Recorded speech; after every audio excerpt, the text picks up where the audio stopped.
In this exercise, we're going to talk about color gradation. On your slide, you'll see some forms that I would have been handing out to all of you, but unfortunately we can't hand out the paper, so you're going to recreate it in your sketchbook. So some of the supplies you're going to need is a sketchbook, color pencils, a pencil sharpener, a regular pencil, and maybe a tracer. The reason why I'm using a tracer is if you take a look at the form that's on the slide, you'll see that there's rectangles. I was able to create these rectangles out of a card that I just made, so it was an even lines on either side. So I was able to trace and make the boxes even. I would not say, you don't necessarily have to use this, but I don't want to see something like this. I would like to see clean lines to create a nice rectangle shape.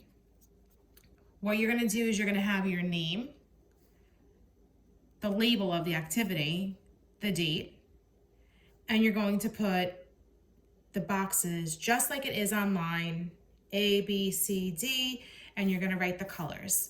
So what we're going to do is we're going to learn how color gradation can take place.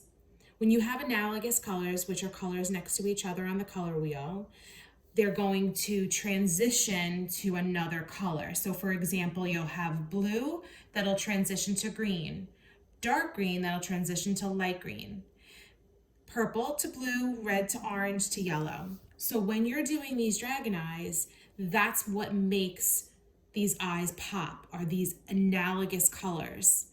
These colors that stand out. There's not just one solid color. And these highlights of the green or the blue will make the colors pop out because when they're next to each other, that's how the eye sees them. So the first thing you're gonna do is create this page. Make sure you have all the supplies you need, locate all the colors that you need, and your color pencils and your pencil, everything you need. Now, some of you guys are gonna say, well, I have like 6 different greens. So do I have a 72 set. So if you open mine up, look at all the different greens. If it calls for a green, grab any green. It doesn't matter, because when you go to do your piece, you might want to use a darker green or a lighter green. So choose any of the greens that you have on hand and see which one works best. Once you're done with this one, you're going to move to the next slide.